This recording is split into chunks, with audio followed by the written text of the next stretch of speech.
Well, good afternoon, everyone, and welcome to the Migration Policy Institute for this briefing, Syria on the Edge, the Status of Refugees in Neighboring Countries. My name is Kathleen Newland, and I direct the Refugee Protection Program at NPI.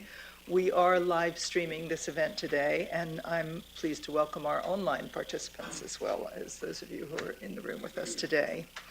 I'd like to thank our co-sponsors for this event, Washington's Middle East Institute's Center for Turkish Studies, and particularly Dr. Gönül Tol. Gönül, please wave. She was really the prime instigator for this briefing, and I'm really very grateful. And our other co-sponsor, Ankara's Center for Middle Eastern Strategic Studies, ORSAM.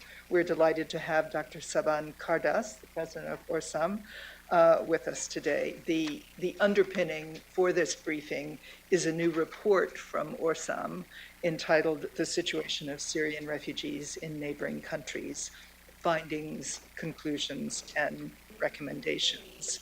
There is a link to the report on the webpage for this event on migrationpolicy.org, and I commend it to you very strongly. It is a report full of very detailed information of the sort that it is difficult to obtain apart from colleagues who have been long established in the region. As I'm sure you are aware, Washington's policy community is paying close attention to the crisis in Syria. 3 million displaced, over 160,000 dead.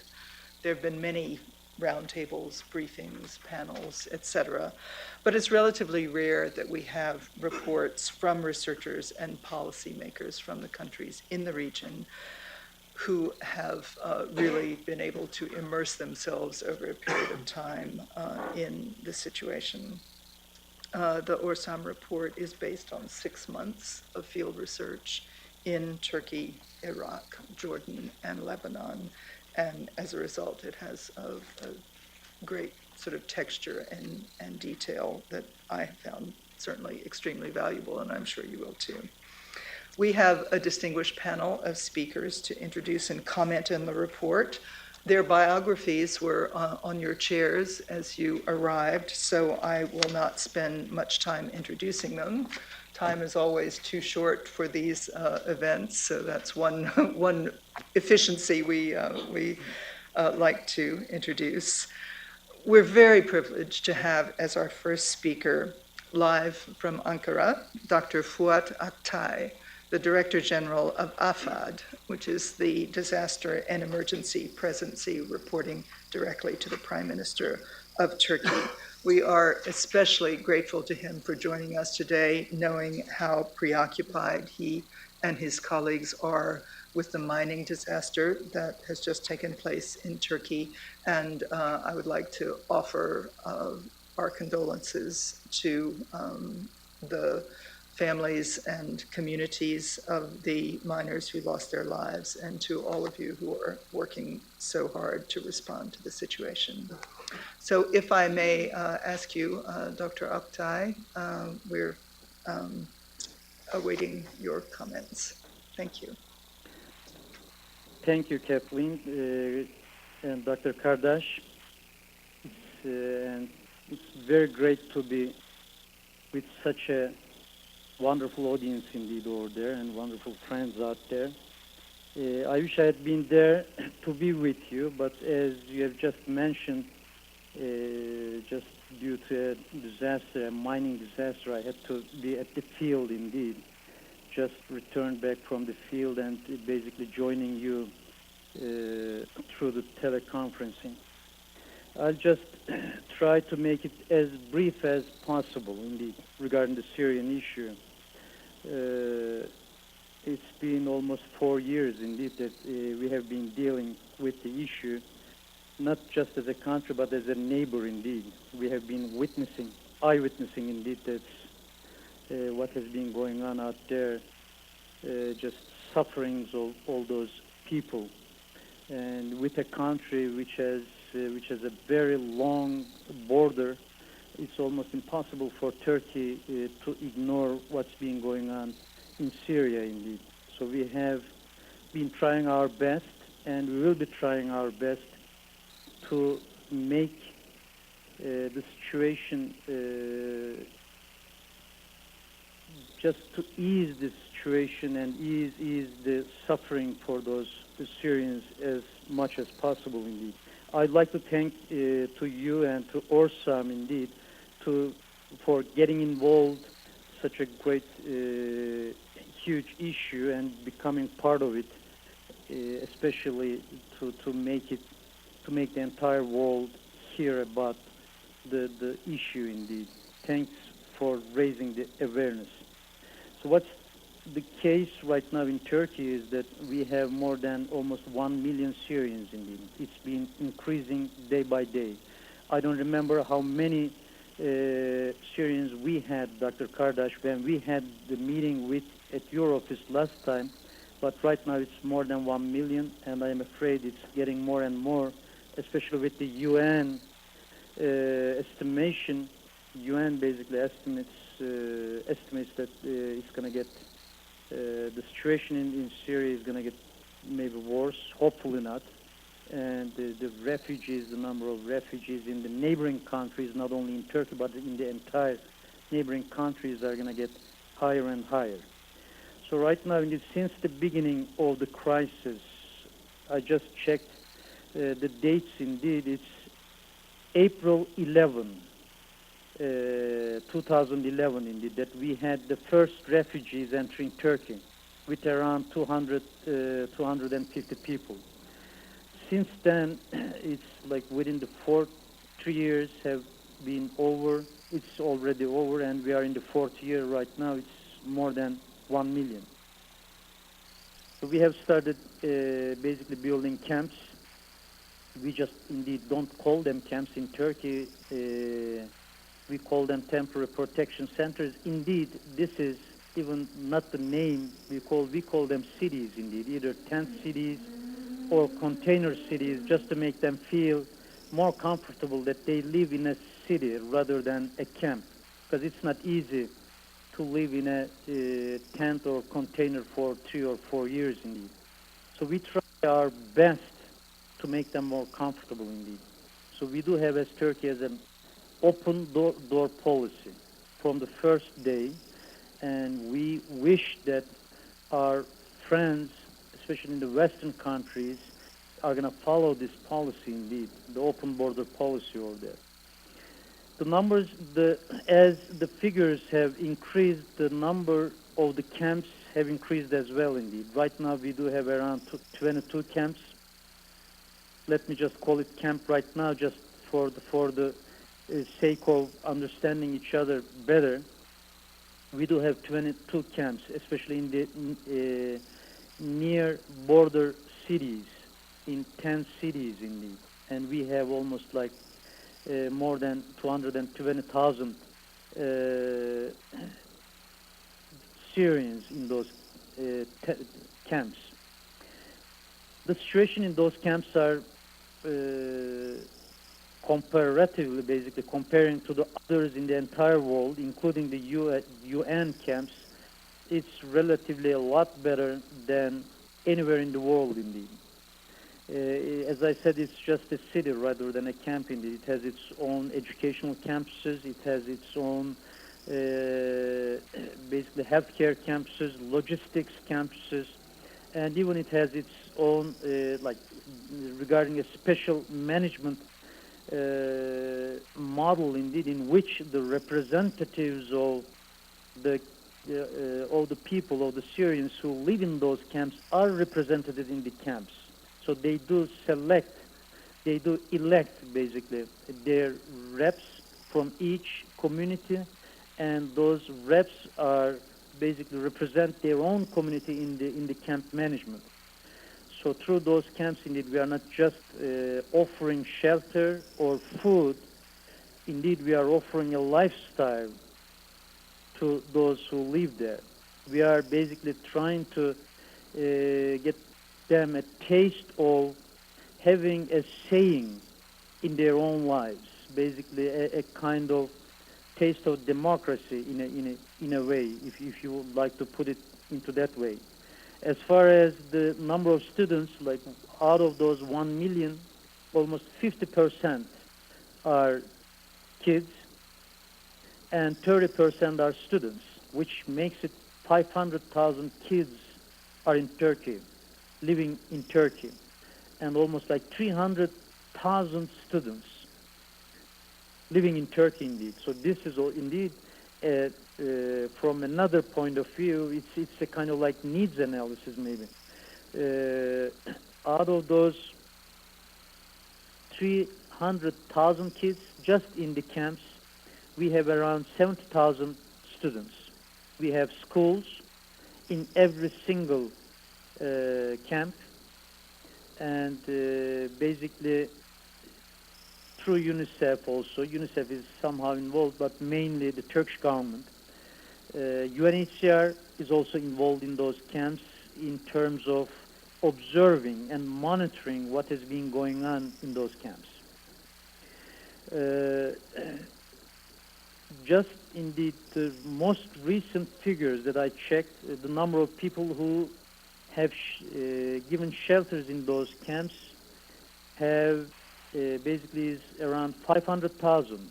So nearly 270,000 of them have gone back somehow or under the supervision of UNHCR. However, the numbers are skyrocketing in Turkey indeed. Out of those nearly 70,000 kids, students in the camps, around 7,500 are preschool. Around again 34,000 is primary school students. Nearly 19,000 are secondary school, and 9,000 are high school students. And some of our kids have graduated those schools and have started universities, colleges indeed, in Turkey as well. So we do have more than 3,000 teachers educating those kids over there, mostly the Arabic teachers. That's one of the barriers indeed for us, because there's a language barrier in Turkey. It's Turkish over there, so that's why we have to somehow set up a different setting for those kids indeed, to be able to teach them in Arabic. We do have also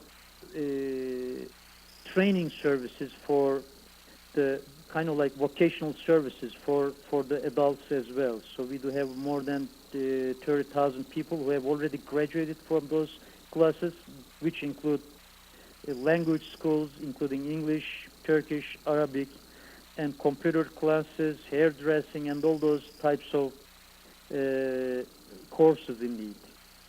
We have around 300 of those courses in those camps. As far as the healthcare is concerned, so far we have 2.8 million. We have provided 2.8 million healthcare services. Additionally, we have provided another more than 400,000 healthcare services through the hospitals. The previous one was through the clinics indeed. And then of course we do have nearly 50,000 operations. The good part is indeed the newborns. We have around 12,000. The exact number as of today is 12,366. Those are the newborns in our camps indeed. Everything is under control in those camps, no problem. The conditions are good, again, no problem. The people in those camps might be luckier comparing to the conditions in other parts of the world for Syrians, indeed, especially in their own home in Syria. However, the conditions for those non-camp refugees are not.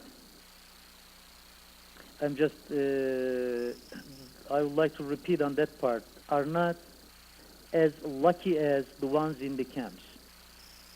Yes, we are trying our best to provide all kinds of support to those people as well. We have granted the healthcare services to almost every single person, every single Syrian who have entered to Turkey, free of charge, even more rights than Turkish citizens. However, healthcare services is not just enough for individuals or for those Syrians indeed to live. We have started, especially the second part we have started concentrating is the educational services. We are trying to kind of like get those kids out of the streets. We know that we have to be taking them out of the streets. So, but as again Turkish government, we are trying our best, but at this point we have raised our voice through different channels indeed, through UN, through EU organizations, through our Minister of Foreign Affairs, through UNICEF, through UNHCR, but so far it has not helped much indeed.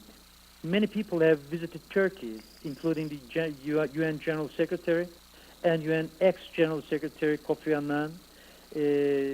Basically, Mr. Guterres, he has been over here, and he has been eyewitnessing indeed the conditions in Turkey, and he's one of the individuals who know the best in terms of what kind of services Turkey is offering to their Syrian guests indeed. Valerie Amos, UN Deputy General Secretary, she also is very well aware of the services we have been providing. But the amount of services that is needed and the amount of help that has been offered is not even comparable. There's a huge gap in between. Yes, the UN local office, Turkey's office, is trying their best, but they are, in a way, they are helpless because they are not getting the help and they are not able to get the attention that they deserve from the world and even from the UN headquarters indeed. UNICEF is trying its best, but with 10 or 15 schools for 300,000 kids, nobody is going to be able to solve that problem. So rather than providing just for the sake of providing offer, I think we have to, especially international organizations and especially our Western allies, have to take more serious effort indeed in becoming part of the kind of like relief efforts that has been going on in Turkey. Of course, there is more than that. There are people, almost like 700,000 people, more than 700,000 people that we have been talking about. There are people who have come to Turkey, but unfortunately no granted income coming from their Syrian side, or they don't have an income, a regular income.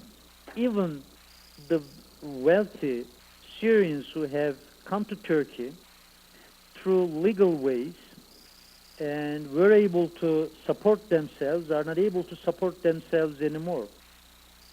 So there is a great issue out there as well indeed.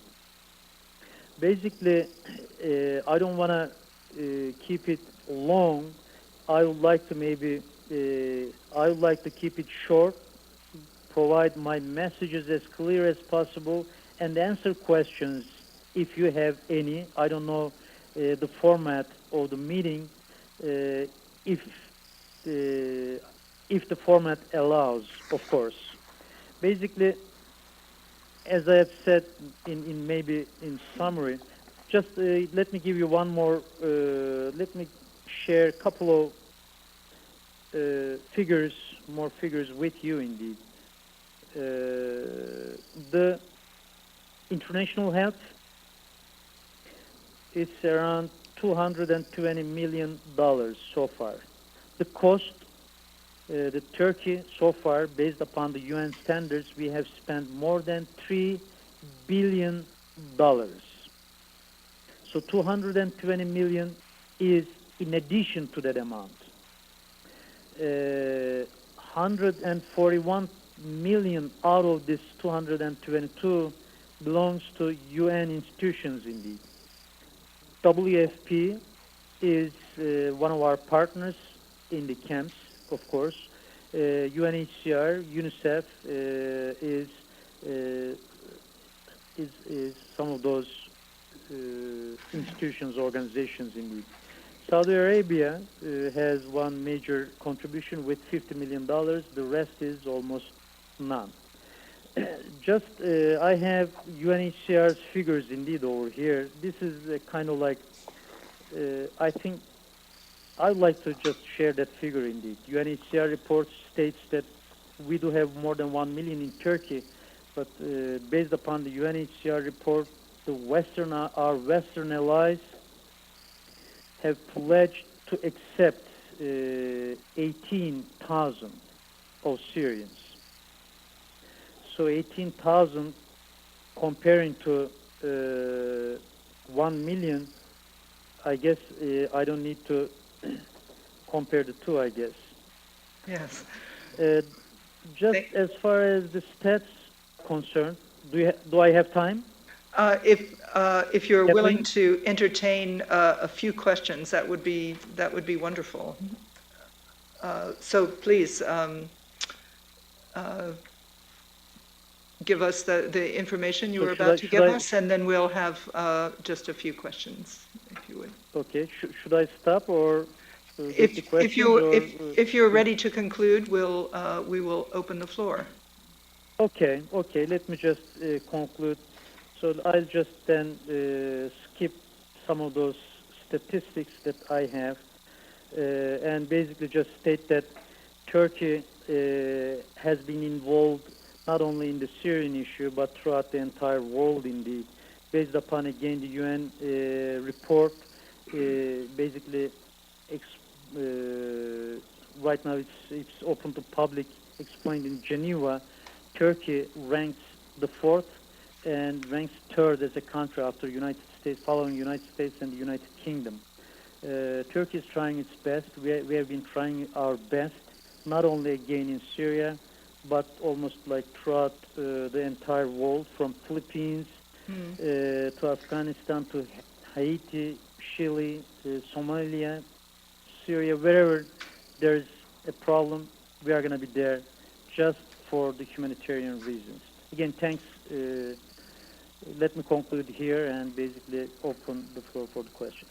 Our thanks to you, really, for giving us that picture of Turkey's extraordinary efforts with Syrian refugees, and as you mentioned at the end, beyond that, with other humanitarian needs. So Dr. Oktay has agreed to ask a few questions. We have a mic circulating in the room, and if you would be kind enough, please, to introduce yourself and to keep your question brief, we would appreciate it. Thank you. It's İlhan Tanır from Turkish Press. I have a very quick question for the Chief of AFAD. Sir, you talk about 18,000 Syrians to Europe, but you haven't talked about the U.S. As far as I know, please correct me if I am wrong, I think there are less than 2,000 Syrians so far granted amnesty in U.S.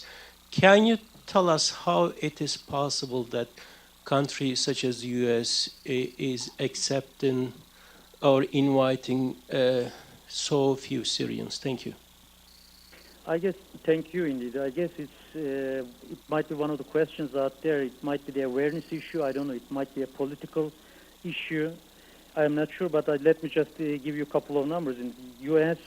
is around 2,000, Norway 1,000, England, France and Australia 500, Denmark 140, Belgium 130, Hungary 10, and Liechtenstein 4. So these are the numbers. I guess that platform is a better place to discuss maybe the reasons why our Western allies are somehow either less concerned or somehow are not. They don't have as much awareness as, or they don't have as much sensitivity as we do. I don't think it's just a neighborhood issue. I strongly believe that there is more into that. So that platform is going to be a better platform to discuss the details, I guess. Yes, thank you for that. Correct me if I'm wrong, but I believe those 18,000 resettlement places don't include Syrians who have gotten asylum in other countries, although those numbers are also very, very few compared to the burden that is being borne by. Indeed, there were days and nights that we were getting more than 10,000 refugees over a night, and we were able to somehow accept them and basically either put them into camps or provide other shelters indeed to them. More than 10,000 people overnight. So this is a huge operation indeed. It is extraordinary. But this is indeed maybe, just to make it short again, we do need an international burden sharing over here. So we don't have that international burden sharing. We do need, again, as I remember just talking about the open border policy, not only for Turkey, but also for all the countries, repatriation, and continuous and sustainable aid system. Indeed, Turkey is also providing help to the Syrian side as well. So what we have is this is a kind of like new system within the UN, new method within the UN system. Indeed, we call it zero border point aid system. What we do is this totally abides to the international law. Basically, we do accept all the aid through Red Crescent, and then whoever needs aid from the other side of the border, from the Syrian side, they can come and get that help aid from there. So we have spent more than 200 million over there. And also through our NGOs, there's another 400 to 500 million dollars spent in those areas as well, in addition to $3 billion that we have spent as government. Thank you. I see one additional, I'm afraid we'll only have time for one more question. And would you kindly introduce yourself? My name is President of the Syrian American Medical Society. We're doing a lot of medical relief through Turkey, and we're one of the NGOs that is collaborating with the Turkish Red Crescent for medical relief.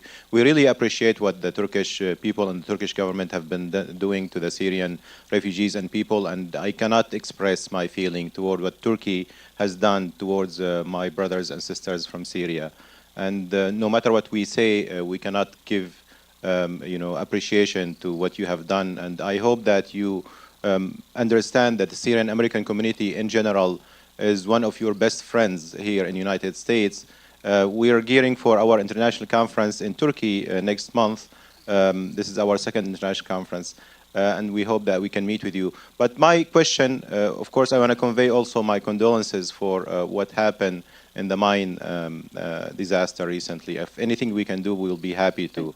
My question is, the Syrian American diaspora, what do you think they can contribute to what the Turkish government and people have been doing towards Syria? We've been providing some medical relief, but I don't think that there's much need in Turkey compared to Lebanon or Jordan. What else we can do? Indeed, and this is a very good question indeed. Thanks for your condolences. We do have a system for those non-camp refugees as well, indeed. What we have been trying is that we have basically transformed or translated the lessons learned in the camps.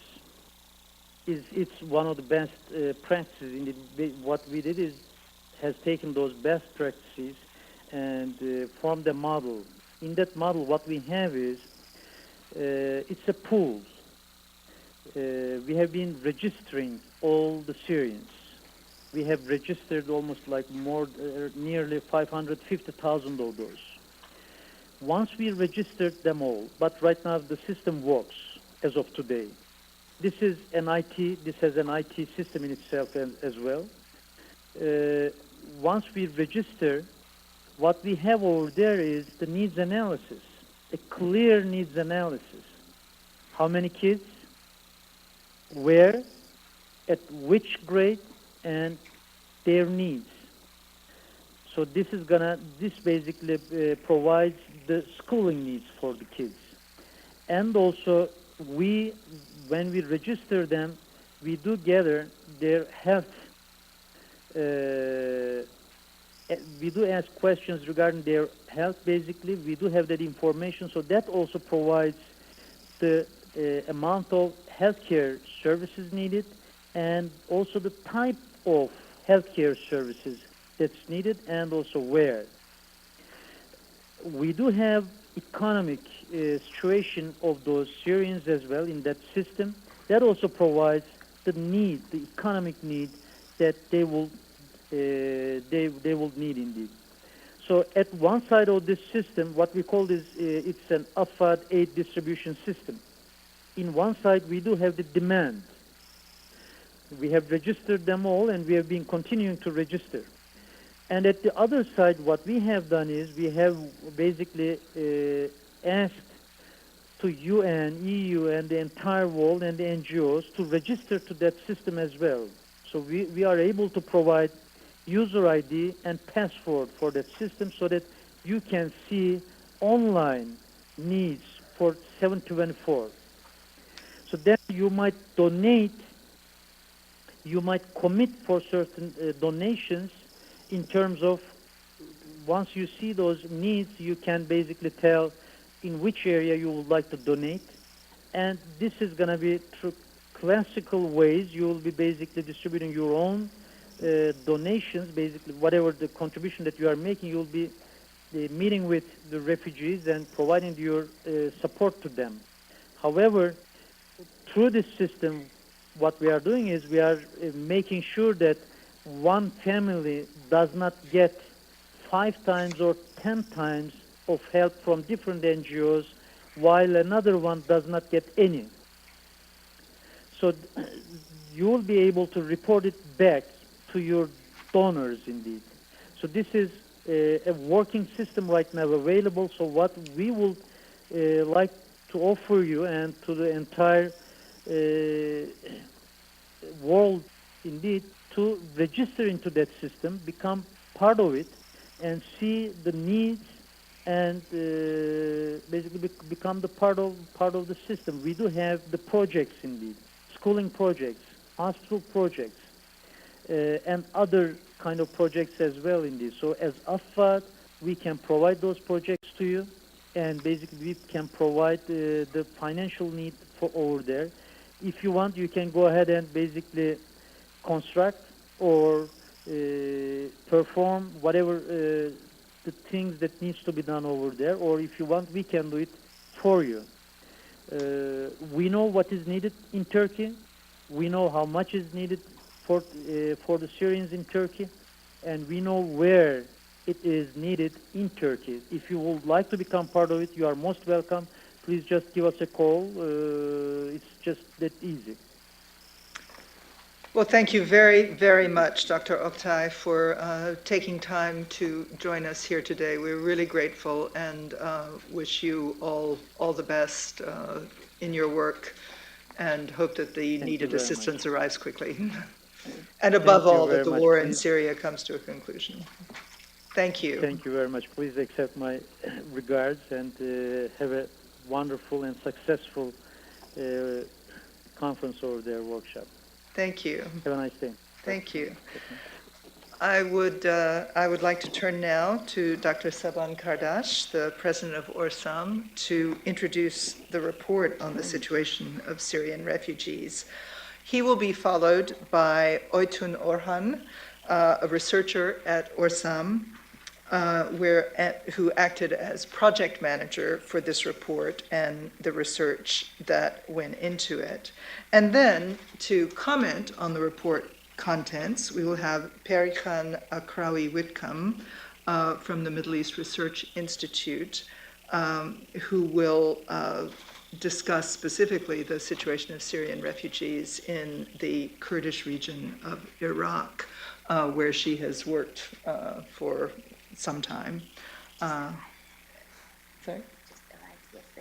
Just arrived back yesterday from there, so will be a very immediate perspective, and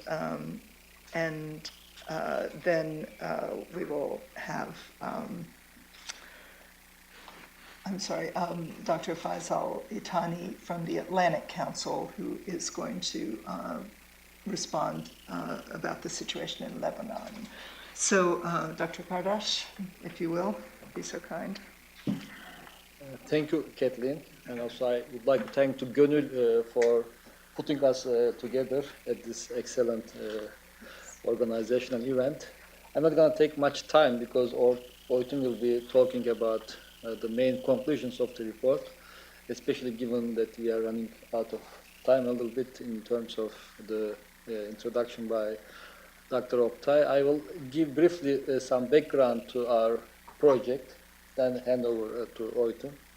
I mean, we were driven by the belief that the Syrian crisis was a crisis that needed to be handled by the international community at large, not only the regional actors. And then it had a very serious and increasingly grave humanitarian situation, so we wanted to cover that at ORSAM. And that with that consideration, we wanted to look at especially the spillover effects of the Syrian crisis. I mean, most people in the West, they do talk about the dramatic security situation, the civil war, but the Syrian crisis is not just burning inside. It is not just affecting the Syrian people. The crisis is affecting the neighbors as well through different interconnections between Syria and its neighbors. So in that sense, the movement of people across borders, which we see in almost any humanitarian tragedy, has been the case here. So we see that the neighbors have been affected through the movement of refugees. But it's not just the Syrian refugees that go to different countries who suffer, who are affected, but also the host communities are affected by these population movements, especially considering that in many of the neighboring countries of Syria, the tensions that led to the political crisis are also existing. So we were also wondering to what extent those tensions in terms of ethnic or sectarian or religious or political conflicts have been aggravated by the movement of people, to what extent the host societies have been affected economically, politically, and socially. So with that consideration in mind, we decided to study the conditions of the Syrian refugees, but also their impact on the local societies, local economies. So we did carry out field work in Jordan, Lebanon, and Iraq, and of course Turkey. Our research was generously supported by the Konrad Adenauer Stiftung, the German foundation, which I should also mention and again thank here.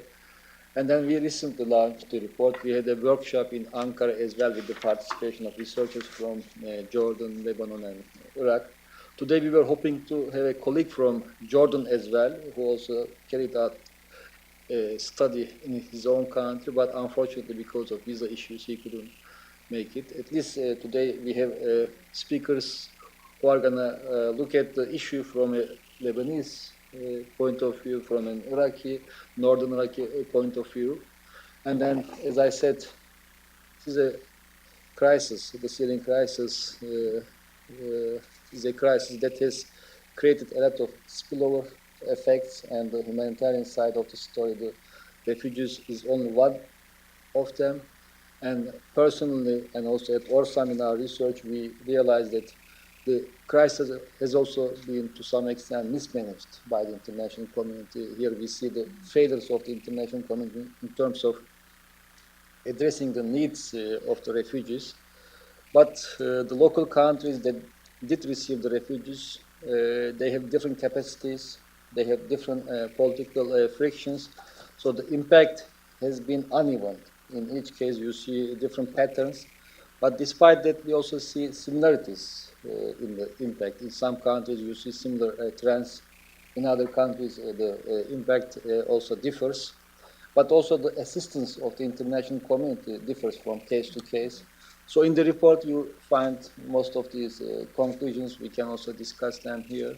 Before I hand over to Oytun, I just would like to note that also a copy of the interview we conducted with Dr. Oktay is available just next to the report. If you are interested in his views, the Turkish take, there's some more in it, I would say. Thank you. Excellent. And again, thank you for coming. So please, Oytun, we'll go straight to you. Thank you very much, Kathleen.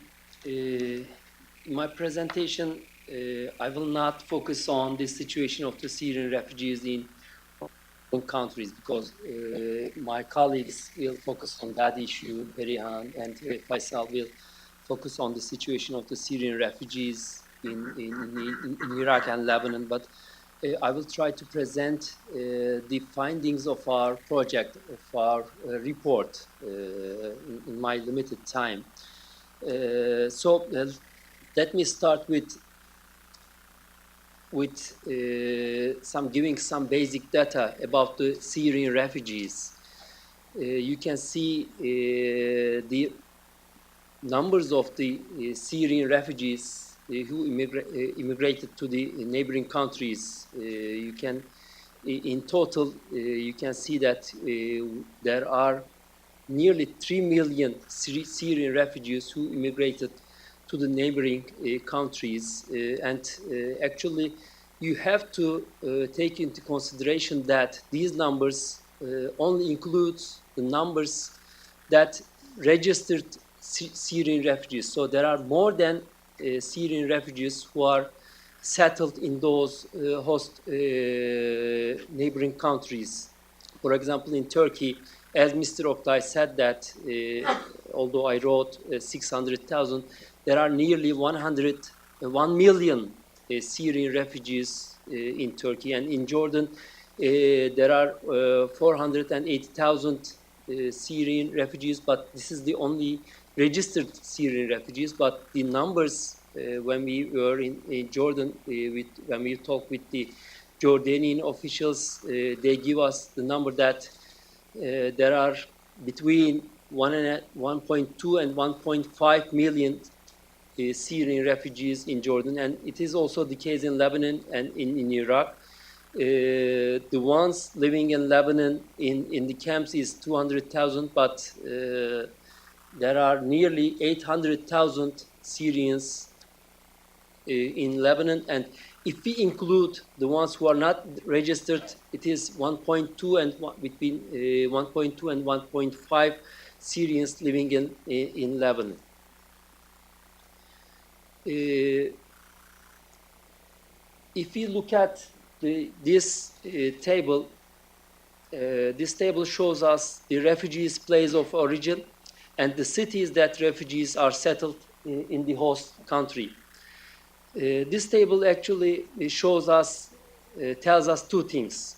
First of all, the main factor that the refugees decides where to go is that there is geography. Geography is very important when they are deciding where to go, because when you look at the cities that refugees are settled in the host country, is, for example, in Jordan, it is Irbit, Mafraq, Amman, and Zarqa.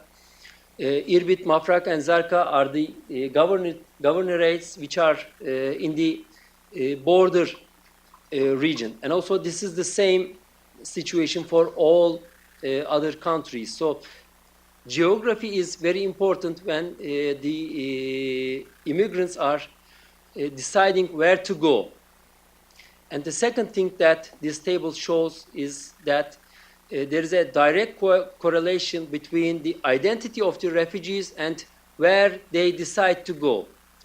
The vast majority of the Syrians are Sunni Arabs. And when you look at the places they choose to immigrate is, for example, in Lebanon, is Akkar, Tripoli, and Zahle. And those regions are mainly Sunni Arab populated regions. So this identity issue, being a member of a specific ethnic and sectarian identity, is very crucial when they are deciding where to go. Because Akkar, Tripoli, and Zahle are mainly Sunni populated regions in Lebanon. And it's also, the Iraqi case is a very clear example of this situation, because the immigration from Syria to Iraq is mainly the Syrian Kurdish migration to Iraq, to Iraqi Kurdistan.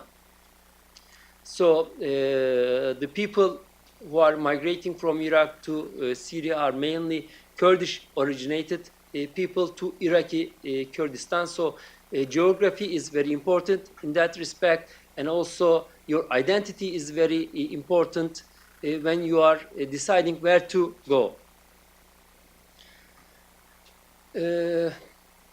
And in my presentation, I will try to focus on the findings of the reports. My colleagues will focus on the situation on the countries.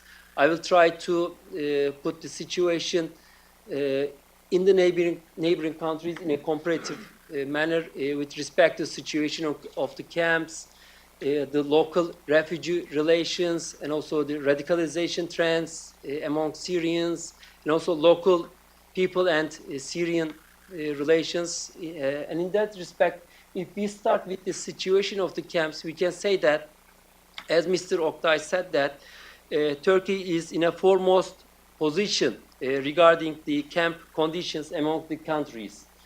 We visited the 4 countries. We had chance to visit the whole camps in all neighboring countries, and I can say that the camp conditions in Turkey is in a foremost position regarding the camp conditions, regarding the hygienic, the order, the social activities, the accommodation conditions. In all respects, the Turkish camps are in a foremost position. In Lebanon, there are no official camps. Because of political reasons, Lebanon do not accept to establish camps, but besides the civil society organizations, with the help of international donors, they established small scale of camps, but the conditions are not so good. In Jordan, the majority, nearly the whole of them, are staying in Zatari camp. Nearly 110,000 people are staying in Zatari camp. 95% are staying in that camp. So the conditions are not so good. When we compare, we can say that the conditions in the Zatari camp is the worst in all 4 countries. With regards to new refugee waves, we can say that Lebanon and Jordan is under high risk.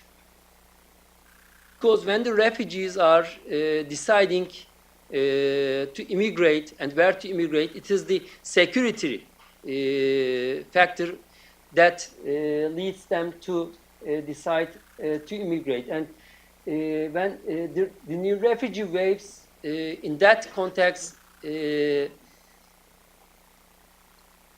the situation in the Damascus, like in Aleppo case, the battles in Damascus intensificates, this will trigger a huge amount of migration to the Lebanon and Jordan. So I can say that Jordan and Lebanon is under high risk of accepting new refugee waves. Turkey is standing in the middle because the situation in the northern part of Syria, which is close to Syria, seems to be much more settled. So, and also the settlements in the northern Syria are already evacuated. So Turkey is under middle risk, but the situation in Iraq is under low risk because the Kurdish regions in Iraq seem to be much more secure, so the possibility of new refugee waves to Iraqi Kurdistan seems to be a low possibility. When we look at the local refugee relations, we can say that there is anger toward refugees in all 4 countries. However, none of them has the risk of an all-out social conflict. Syrians' major concern is safety. They feel safer near their relatives and near people with similar ethnic and sectarian origins. The Syrians living in the south of the country migrated to the north and of Jordan, and where they may have kinship relationship with the people living there. So most of the Syrians who migrated to Lebanon are Sunni. They settled in the north of Lebanon, where the Sunni population lives. The migration towards Iraq is almost wholly the immigration of the Syrian Kurds to the territories controlled by the KRG. Sunni Arabs, Kurds, Turkomans, and Christians migrated to Turkey. For Turkmens and Kurds, both sides of the border are connected with kinship relationship, and Mardin is the old settlement of the Syrian Christians. Therefore, notwithstanding the exceptions, the migration of settlement of the Syrian Christians, therefore migration, then identity values determined the relations between the local people and Syrian refugees. In all 4 countries, local people initially felt sympathy for refugees. However, they started to feel resentment towards refugees over time. In Lebanon, the Sunni people are disquiet for the reason that they are exposed to the social and economic impact of the refugee flows. Similarly, the Kurdish people in Iraq started to complain about refugees, which they initially felt sympathy and affinity. This is similar in Turkey and Jordan as well.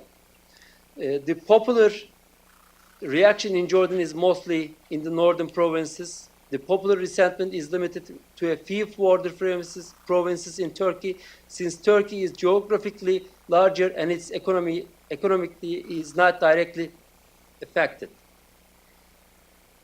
And when we come to the situation of the Syrians living outside the camps, the refugees living outside the camps are trying to survive in tough conditions. These Syrians cause problems about social integration in all 4 countries.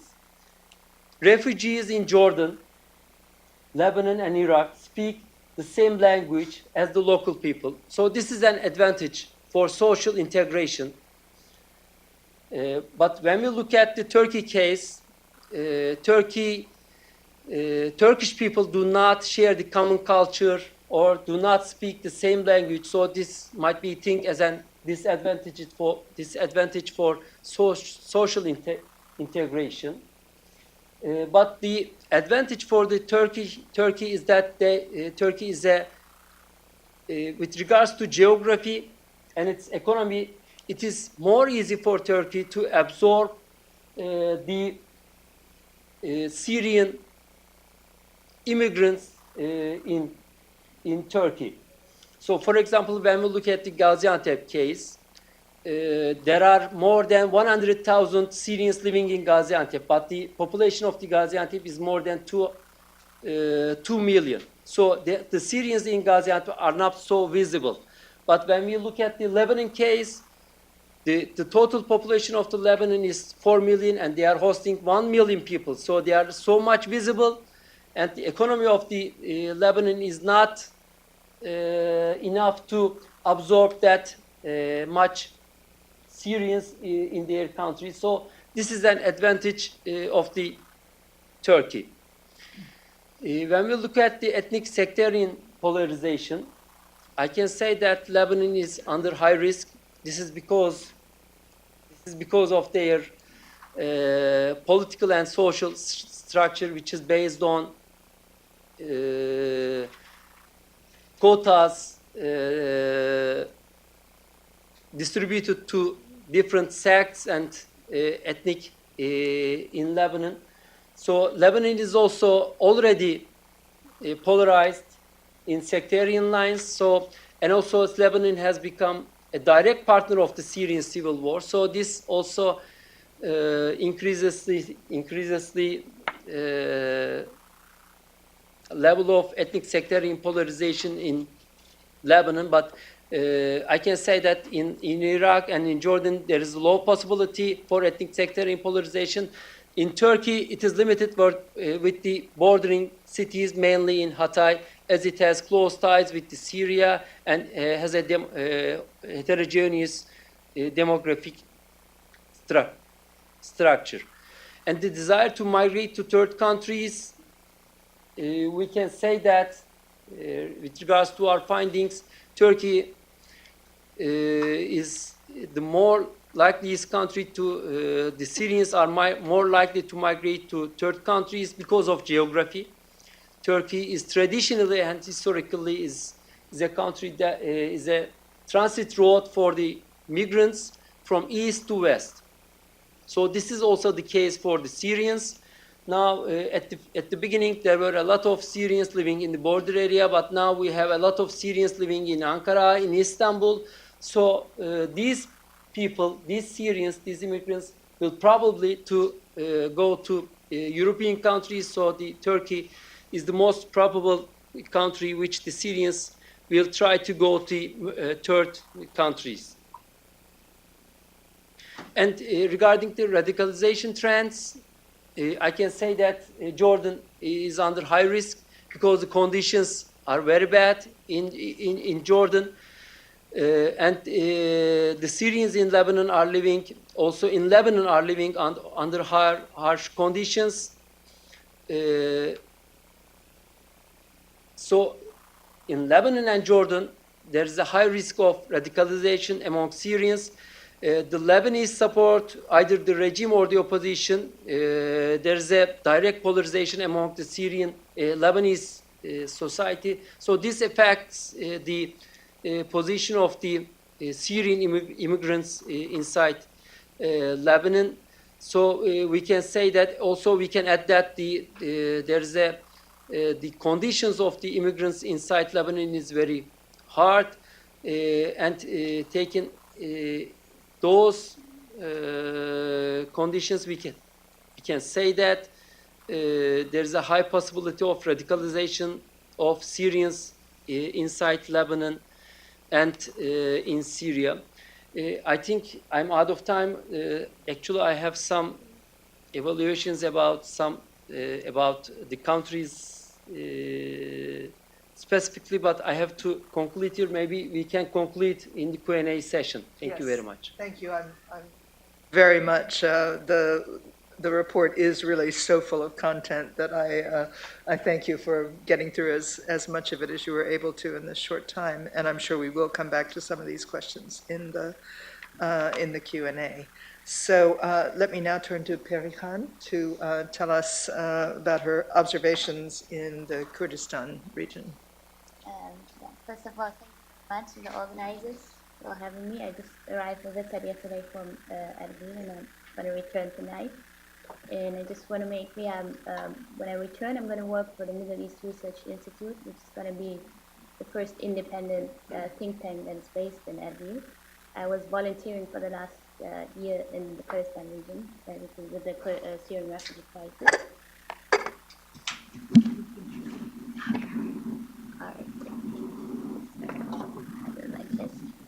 Okay. And yeah, and I also want to congratulate ORSAM on this report. I find it's really filling a gap. So I'm going to basically start talking during the presentation. You're going to see why I'm focusing on the Kurdistan region when we talk about the refugee crisis in Iraq.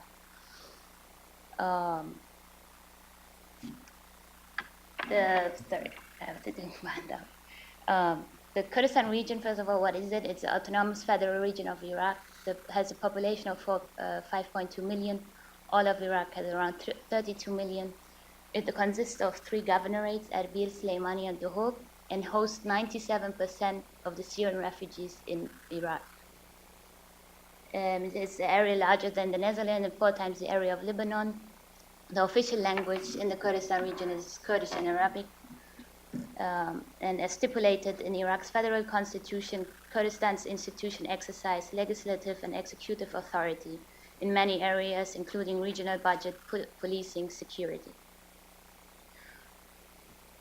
It borders Iran to the east, Turkey to the north, and Syria to the west. The Kurdistan region itself just only shares 20 kilometers border with Syria compared to all of Iraq, around 600 kilometers. It is landlocked but has 2 international airports, soon going to have a 3rd one. And it's witnessing an economic boom, drawing back many exiled Kurds who had fled oppression and persecution by the former Ba'ath regime. It has provided open border policies in regards to the Syrian refugees, unlike the central government of Iraq. It has a workforce of 1.2 million and an unemployment rate of 6%. The Kurdistan region itself has some experience with refugees and internally displaced people, as it is already hosting 250,000 Iraqi IDPs, internally displaced IDPs, who have fled sectarian violence and terrorism in the last decade, hosts 26,000 Iraqi Christian families from Baghdad and Mosul area. Then there's around 250,000 Syrian refugees, which, like Oytun said, are mainly from Kurdish origin. And recently 30,000 Arab internally displaced refugees from the Anbar governorate. That makes over 500,000 refugees. And while Iraq is still suffering from daily attacks and instability, this drives more into the Kurdistan region in the north. The status of the Syrian refugees, as you can see, this is a map. These red tent-like shaped symbols are the refugee camps, all in all there.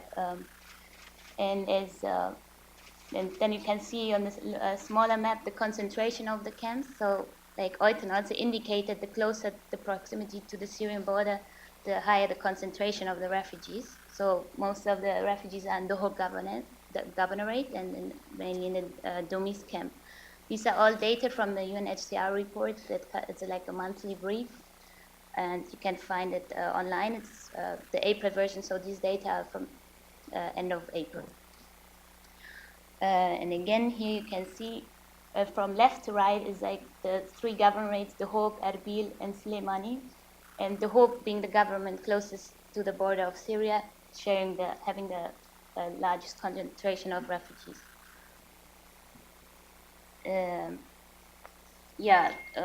Sorry, the double this technology.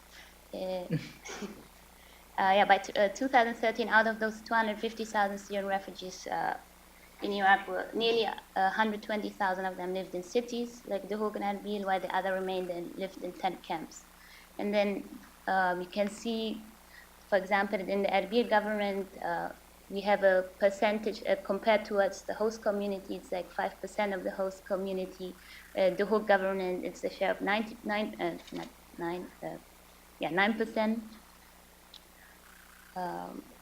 And now to the trend. Unfortunately, the Syrian crisis is unfortunately expected to continue, and Syrian refugees will keep on arriving.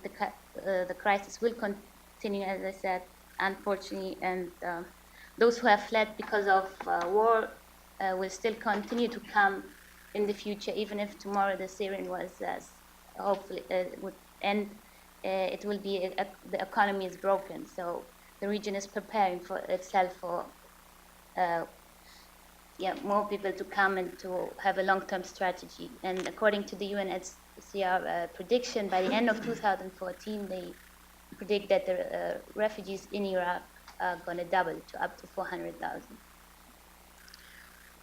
The role of the Kurdistan Regional Government. The Kurdistan Regional Government has open border policy towards the refugees. It has established refugee camps with the assistance of the UNHCR. It administers the camps in partnership with UN agencies, international and local NGOs. It grants residency and work permits to all Syrian refugees, so the refugees can leave the camps, but on a 3-month basis. And because of the high numbers, the residency is systematically in and out, but they cannot absorb them. So, the example in one camp, they're issuing the permanent residency like up from 10 to 15 people per day. So, but basically everyone has the right to work. The Ministry of Natural Resources has basically they have a lot of initiatives, such as the Ministry of Natural Resources that has donated $10 million and has established a humanitarian initiative called KOGI, the Kurdistan Oil and Gas Humanitarian Initiative. And as maybe some of you know, the Kurdistan region is seeing an oil and gas boom, and we have a lot of international oil and gas companies, and these have who are operating locally, and these have recently donated 15 million, which there's also a report online where you can see to which organizations they have and what projects they have been donating their money to. The UN and Human Rights Watch and various others have praised the commitment of the KRG to the refugees. And still there are no official numbers on how much the refugee crisis actually has cost There are still no official numbers on how much the refugee crisis has cost the KRG. The general perception in the KRG among the population is very compassionate still towards the refugees, because they themselves just 20 years ago have been fleeing, like 3 million Kurds from Iraq had been fleeing to the neighboring countries such as Turkey and Syria. So they're well aware of their plight. Iraq's central government has still been reluctant on assisting the KRG on the refugees. In fact, the KRG is, because of the unstable situation of central Iraq, still receiving many refugees from all over Iraq.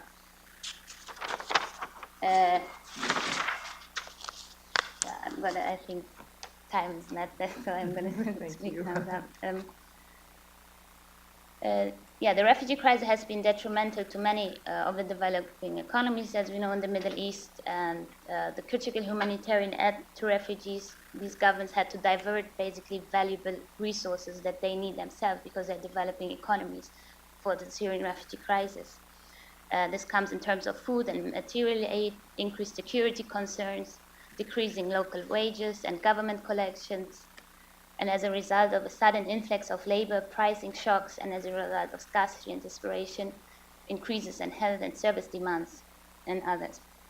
Furthermore, the economy of the Kurdistan region is arguably more fragile than that of its neighbors, as the region itself only recently is emerging from several decades of crisis and genocide by the former Ba'athist regime. The Kurdistan region hosts its own sizable internally displaced population, as I mentioned before, and the residents continue to rely on the public distribution system for food and household items, and indeed all over Iraq as a whole maintains one of the largest public welfare systems in the world for its own residents.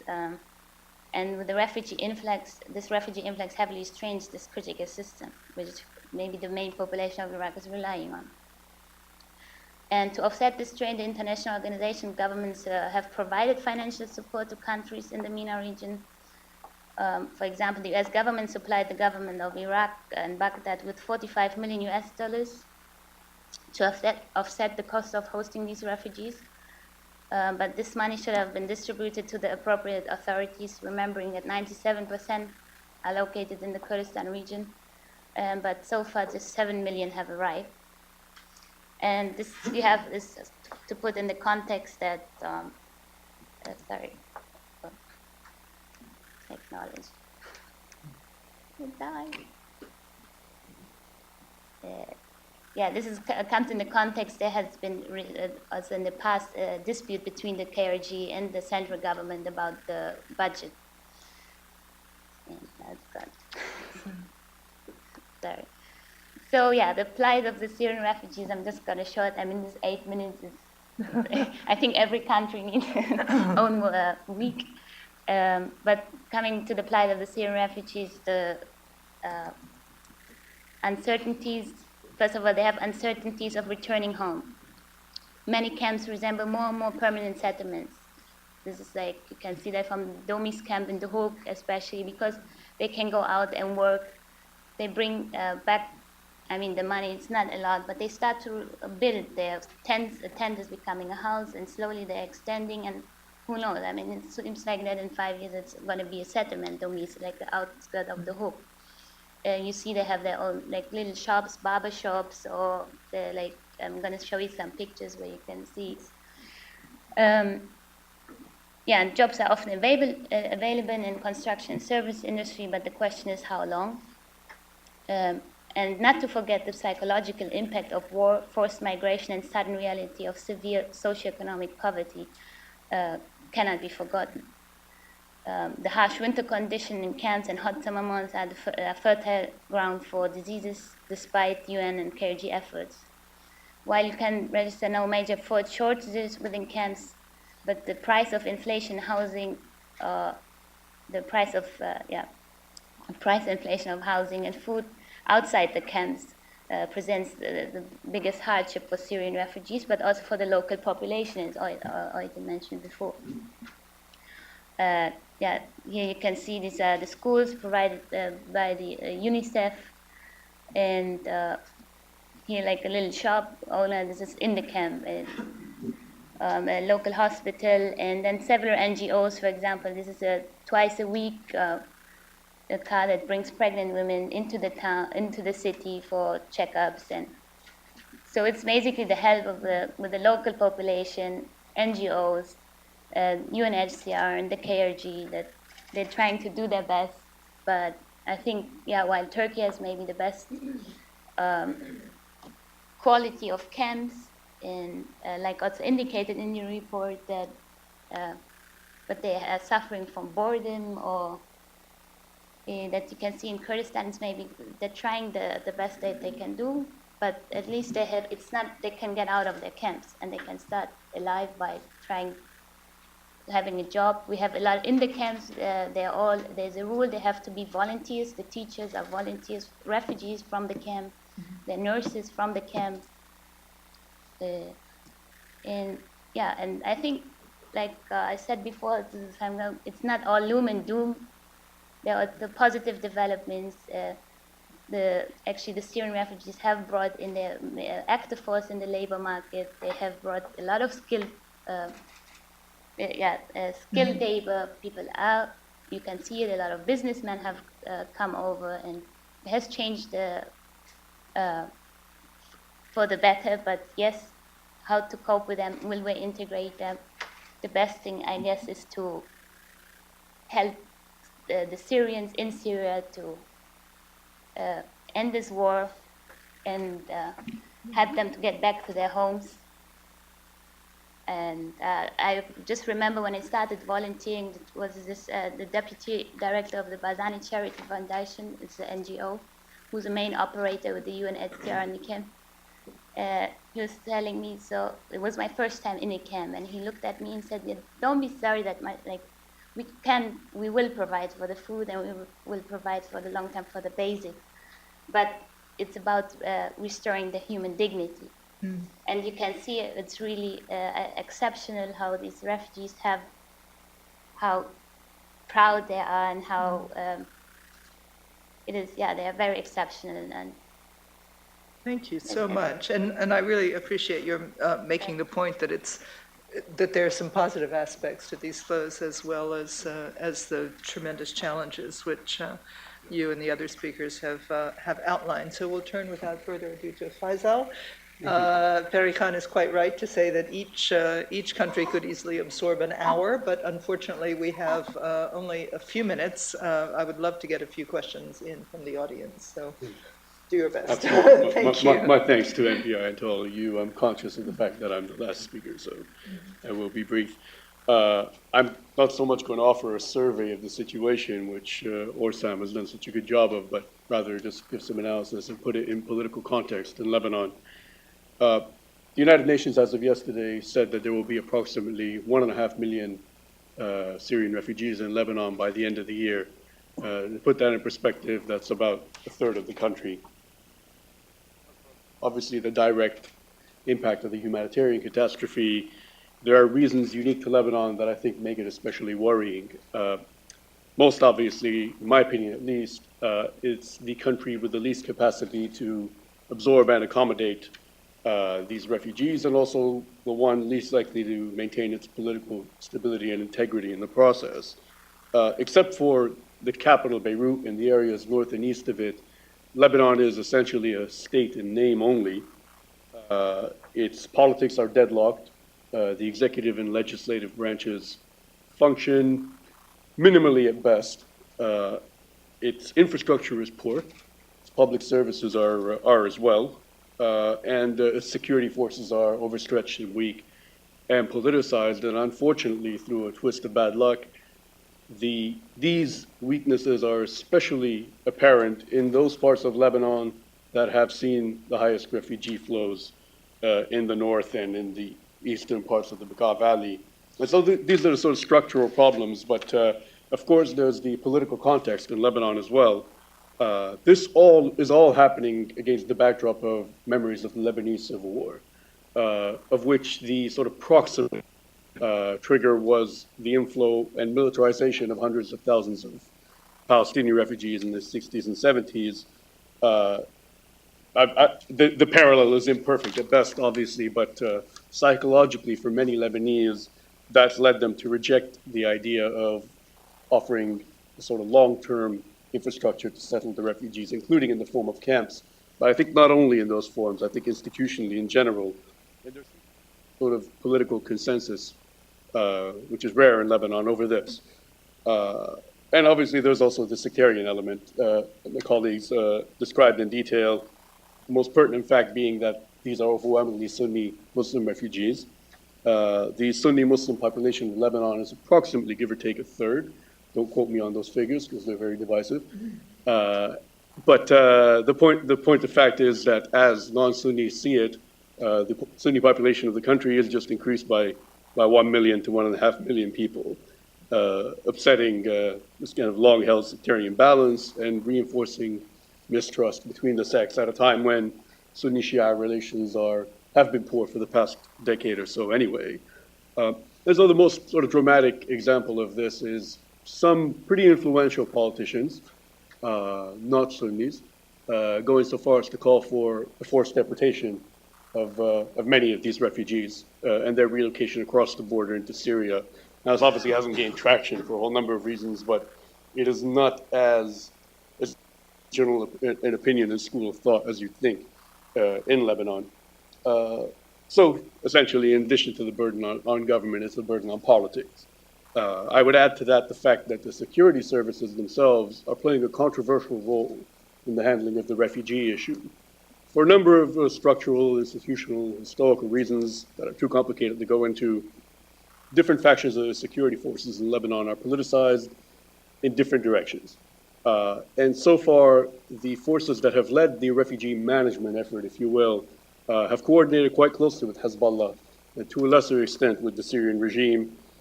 Sometimes this has taken the forms of sort of forced deportations of refugees, asylum seekers, dissidents from Syria, and indeed handing them back over to the regime or to Hezbollah. Not only is that a violation of international refugee law, but obviously that's created a sense of anxiety among Syrians that they aren't exactly 100% safe where they're going either, even in the security aspect, and that they're in an inhospitable environment. And they've come to expect in some instances the same treatment at the hands of some Lebanese that they've received elsewhere. There is a perception of Hezbollah being in control of Lebanon, which is slight exaggeration, but not by much, and an awareness that the non-Sunni population of the country is quite hostile to them, which isn't to imply that, the Sunnis of Lebanon are universally ecstatic about the refugee situation. There is a general sort of sympathy for their plight and for, indeed, the entire opposition effort against the regime. But, the Sunni population itself is very different across different parts of the country. Within Beirut and its surroundings, they're relatively prosperous, middle class, and although they complain about sort of traffic and beggars and illegal businesses popping up, I think the sheer impact of humanitarian suffering is sort of an abstraction to them. They're not really seeing it, in the way that the populations in Tripoli up north or the Bekaa are seeing it, which makes it, on the one hand, more palatable to them. But on the other hand, there are complaints, and there has been decreasing sympathy. I can certainly feel that. Obviously, the environment in the north, in the Bekaa, these are miserably poor places. Even before this war started, the poorest areas of Lebanon, they contain almost half of the population that lives below the poverty line. And partly in truth and partly in perception, there's been an increase in unemployment as cheap labor floods these areas. Prices have gone up, rents have gone up. There are sort of mostly anecdotal reports of crime and elements of fighting. And I'm not sure to what extent that's actually backed up by the data, but the point is that Lebanese, they think that that's the truth, and that it's a sort of defining aspect of the refugee presence. Which begs the question why the situation in Lebanon hasn't completely exploded yet. For me, at least, I think the short answer is it's not clear to me what exactly that would look like in the context of Lebanon, because unlike Turkey and Jordan and arguably Iraq, there isn't really a central government with strong institutions in Lebanon to break.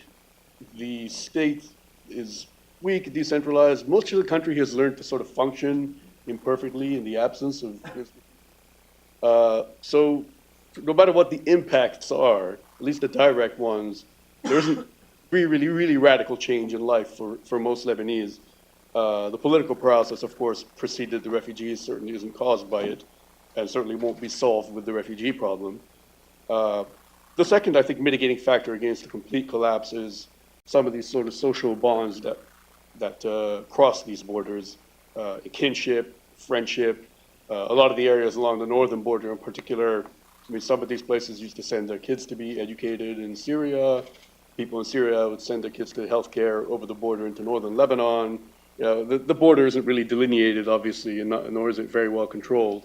But although that's changing a bit. But these people are not strangers to one another for the most part. So there's a decent amount of goodwill among them. But I think the main reason this has sort of been kept in check so far is there hasn't been a significant militarization of the refugee population. Partly because the rebellion is consumed by fighting the regime in Syria, partly because Hezbollah and the security forces have clamped down quite hard on rebel and weapons flows into Lebanon and from Lebanon. It's also because there's an international consensus, roughly, whereas they've agreed they're going to fight it out in Syria through their respective proxies. So far, they've agreed that Lebanon should be mostly kept out of this element, at least, of the conflict. There isn't really a long-held tradition of militancy among most of the Sunnis in Lebanon. They're less organized, they have less of a martial tradition, they're less able to offer a base of support for the Sunni, the Syrian refugee population. And I think last but not least, there's still a sense among some Syrians that the situation is temporary. Now, it may well be, it may not, it may be very, very long term. I'm afraid it very much will be. But there are some spoilers that could pop up. Some of them have already been mentioned, but I would name Damascus and Tartus area north of Lebanon as the places to watch. If fighting expands significantly there, you will see a massive inflow of refugees back over the border into Lebanon. Also, defeating the regime were it to happen, and I don't know if that's in the foreseeable future, but if the regime collapses in Syria, under the current state of what the opposition looks like, I believe, according to both my conversations with Syrians inside Lebanon and in Syria, that the vast majority would leave the country. Most of the ones we speak to now indicate that on the balance they'd rather live in the regime-held areas. Certainly not because those are great places to live, but because of the situations in the opposition-held areas are so dire that they go where they can live and work. And finally, of course, there's the militarization aspect that would require a whole set of international and local dynamics that are not in place yet. But now, militarized Sunni Syrian refugee population in Lebanon is a civil war in Lebanon, and an unavoidable one. And I think the longer the war goes on in Syria, the longer the refugees stay in Lebanon, I mean, inevitably this is going to happen unless one of those two things changes. And more directly, and in the near future, I think there's a potentially serious civil unrest problem in the form of social and economic hardship in the camps. I think it's still too soon for that to have happened. I think as the refugees begin to see that there isn't a solution on the horizon to the situation in Syria, then they're going to have to start thinking about what kind of lives they're going to lead where they are. At the moment, it looks like they're going to be quite bad ones. The international community has a role to play in all this. Certainly, it takes the form of direct budgetary support to the Lebanese government, as well as helping infrastructure and public services development, pressuring their respective parties of influence within Lebanon to form their government, elect a president, keep the parliament working. Those things have been difficult to do. Ruling out the forced relocation of refugees, that has to happen. And I believe that parties, including the United States, that have influence with the Lebanese government as well as over the armed forces, need to make sure that the refugees are treated within the basic rules of international law. The issue of asylum in the Western countries, I mean, frankly, I can only speculate as to why they haven't offered more of them. I believe part of it is there's a security concern, well-founded or otherwise, over the fact of many Syrian refugees coming into their countries, and partly because I think there's a general tendency reflexively to want to stay as far away from this issue as possible.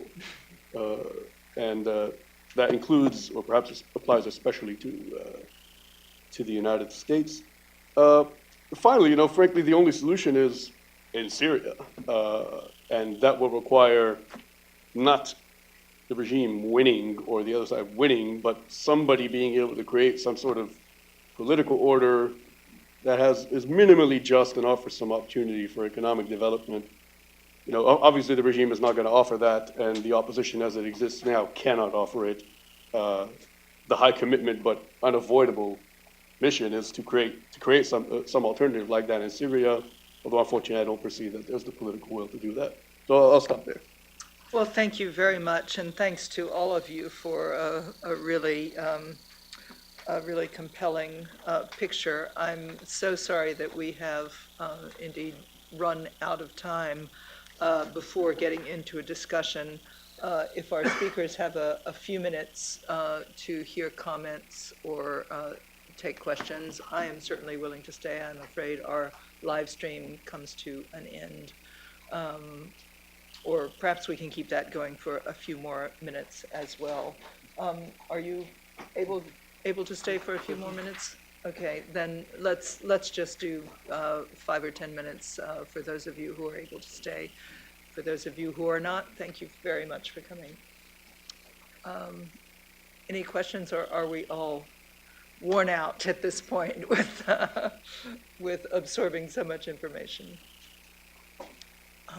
Okay, let's start in the back there, and then we'll come right round this way. Let's take the comments or questions sort of all in a group, and then I'll give the speakers a chance to reply to those they'd like to. Okay, thank you so much for taking the question, and thank you so much for all of your presentations. My quick question is, are there any concerns about statelessness? There was one reference to newborns in Turkey, and I'm wondering whether there's any concern about the creation of stateless persons who are born in these neighboring countries. Okay, thank you. And this is Bernadette.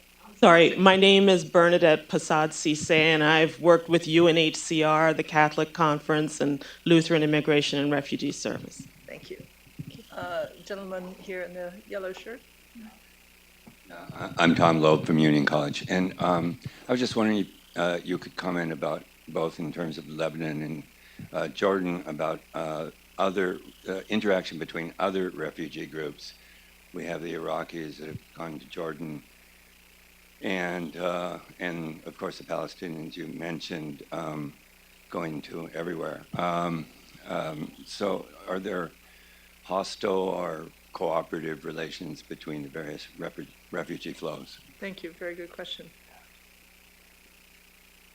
Yes.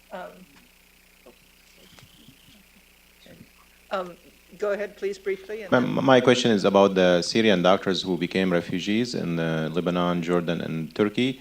And in spite of all our effort to make sure that they practice medicine and get some type of licensure, how come that so far it has not been done, except I think in some areas in Turkey, in the refugee camps, they should be allowed to at least treat Syrian refugees, which there are plenty of them, and they can do it for free, but they need a license.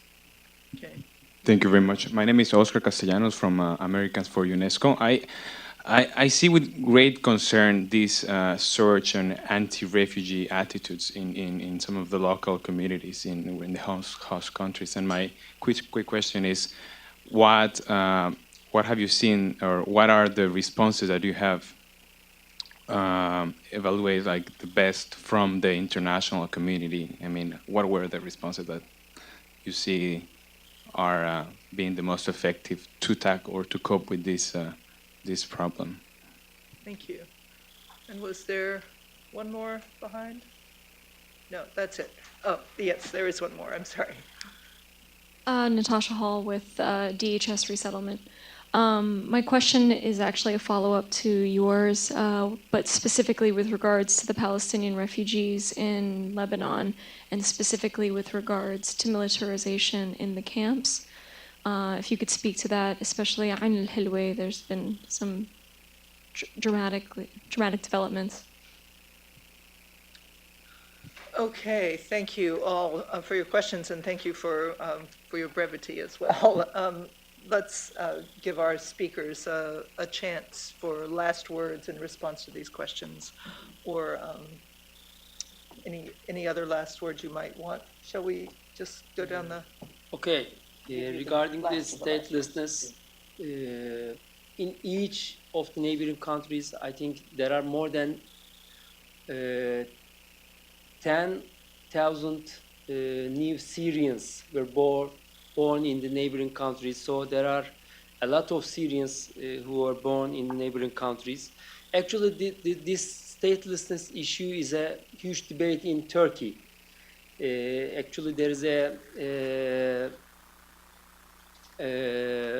a huge criticism from the opposition parties that the Syrians will be accepted as Turkish citizens or not. So whether they will vote in the elections or not. So this statelessness issue is a problem, but I think this problem will not be solved in the near future, and also this statelessness issue cannot be solved in the near future. So this is the situation actually in Turkey, but this is a problem. There are a lot of Syrians who were born in the neighboring countries, and they do not have any citizenship in the neighboring countries. So actually this is a problem which we should take into consideration. Absolutely, and it's good to see that statelessness is getting more attention generally in the international community, but this is really, I hope that the thinking about it can keep up with those challenges which are multiplying. Peri-Khan? Yeah, maybe I could speak to the statelessness. Many of those, I said, are Kurdish, from Kurdish origin, from Syria, and they already, many of them, Kurds in Syria, had no citizenship. They were taken away by the regime, basically. So like in Turkey, there's a discussion what happens. They're Kurdish origin, so they're treated as a brother. But right now, I think they just, yeah, it's in discussion. But so we already have stayed with Yeah. their movement. And I think you touched a bit on the interaction with other refugee groups Yeah, in it is Kurdistan. also like there's one thing with the hostilities towards the refugees, like the red line in the Kurdistan region, or like the people are very welcoming, but when it comes to security, the endangering of security and stability, that's the red line. And with the refugee influx, we had on one day in August, they were like in 6 days, 30,000 entered the Peshkabu border. And of course, you don't go and ask everybody, who are you, where you're from, or let me check your bags. It's impossible. So some terrorist cells have used these opportunities to enter these different countries. And this is and then something also happened in Erbil in November, an attack by ISIS, claimed by ISIS in the capital. And that's when people get like, okay, maybe we should not accept them, or maybe it's time to send them back. But it's really the issue of security. And my last comment is just on this question is bigger, like especially with the Kurdistan region, you have many questions. What it's all going to depend. There's the Kurdish question. There's the Kurdish question in Syria. There's the question of what's going to happen with Syria. What's going to happen with Iran? What's going to happen? This will all affect policies of international policies, geopolitics. So it's just like this issue is just so interconnected and has many aspects. And yeah. Thank you very much. Let's go to Faysal. And we'll give Dr. Kardas the last word. Yeah, no, the Palestinian-Syrian issue, yeah, I could see why that question would arise. The Palestinian population, the refugee population in Lebanon is segregated into a very different type of camp than the camps that we're talking about in the countries that are accommodating Syrian refugees. These are essentially very densely populated urban environments that are literally encircled by Lebanese security forces. And therefore, the Palestinian population doesn't have any meaningful interaction, at least on the group, the Syrian-Palestinian level, with the Syrian refugees. They're in different areas, and they're living in very different contexts. That could be an issue in the future, but they don't necessarily share grievances or even particularly fond of one another. So I don't know what that would look like, but it does bring up the question of militarization, which is what you posed. What's going on in Ain al-Helwa, which is a camp in Sidon, is that there are militant groups pre-existing there that are trying to link up with militant groups that have been born of the conflict in Syria, and sort of fight together against Hezbollah, some of the Lebanese security forces that they perceive as collaborating with Hezbollah and the Syrian regime, as well as operate from Lebanon into Syria. This could happen, and probably is at some level, but the security forces, and particularly Hezbollah, are hypersensitive to this. And to the extent that they see any of these threats emerging, they will preempt them and move against them. And last year in Sidon, in the suburb of Sidon, this is exactly what happened, whereby you had this sort of joint operation involving Hezbollah and part of the Lebanese armed forces against a Sunni militant Islamist group that has sort of set up shop and was trying to expand into Ain al-Helwa. At present, they appear to have the capacity to be able to overwhelm these groups and interrupt them.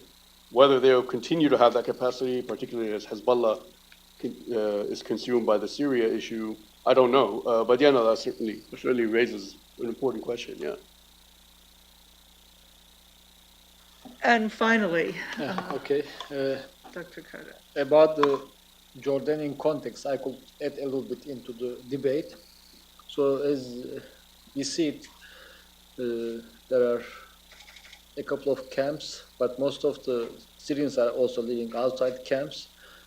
And then so far we haven't experienced any major, like in our fieldwork, tension between different refugees in Jordan. As you hinted, there are Iraqis who fled after the American invasion. There are, of course, Palestinians there. But in Jordan, we see such a process, sort of a bailing out system from the camps. So, as was suggested in the case of Lebanon, many people who did come to Jordan, they have relatives or friends or other connections, tribal or other connections. In one way or another, after staying for a while in the camps, those friends come to the camp management and they bail them out. So in that sense, there is some circulation going on. The population in the camps is not growing. So especially in the northern parts, you see the towns where right now in some occasions, Raqqa, I guess, the population is now more than 50% Syrian. But between, this is creating some tension, but between different refugee groups, we haven't experienced something like that. But the question about the statelessness, it raises a very important legal problem. I guess the broader question is the integration question. The current projections about the crisis, whether it may end anytime soon, even if it ends tomorrow politically, the situation on the ground, the economic conditions, the social conditions in Syria, given the level of destruction so far, will make it hard for the people to return back anytime soon. So then it forces the host countries to consider ways to facilitate their integration, but especially in certain situations like such as Lebanon and Jordan, the resources that are already in poor supply, such as water in the case of Jordan, are under really heavy pressure. But also the schooling, the health system, we see that suddenly there is another 10%, 15% load on the existing schooling system, existing health system. It creates tension. So the statelessness is one problem, but especially the social impact is, I guess, is an even more urgent problem. Here, the question about doctors among the refugees, their ability to work. I don't know exactly the current situation, but right now the Turkish side has been the most strict in terms of not letting Syrian refugees, those who are staying in the camps, to work outside. But now we see that with this prospect of staying longer, there are considerations about sort of facilitating, easing their work. The director of AFAD also mentioned the schools inside the camps. I know that they are hiring, for instance, Syrian teachers to teach in these schools. As regards doctors, I don't know the exact problem here, but the Turkish licensing system is very strict.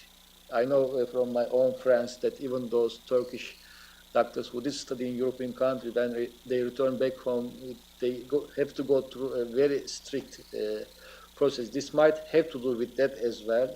And also the similar problem, for instance, about students who want to study at Turkish universities. Like in this crisis situation, conflict situation, sometimes it's difficult to gather the proper documents and to make a legitimate case that they were indeed third-year student at that particular department in this particular university. But especially with the prospect of staying longer, now the host communities, including Turkey, do realize that they have to find ways to integrate. And last time I was chatting with the director of AFAD, he also indicated that he mentioned the database. With this database, they also sort of gathering information about the skills of the Syrians so that they can be accommodated in different jobs based on their own credentials, professional credentials. But the doctors, given the licensing, they might face some additional challenges. This might be the reason. As they do here in many other countries of first asylum and of settlement. I cannot thank you all enough for your comments, for your work on this issue, and to you for your good questions and your participation, and for your perseverance in staying with us. Please join me in thanking our speakers and thanking ORSAM.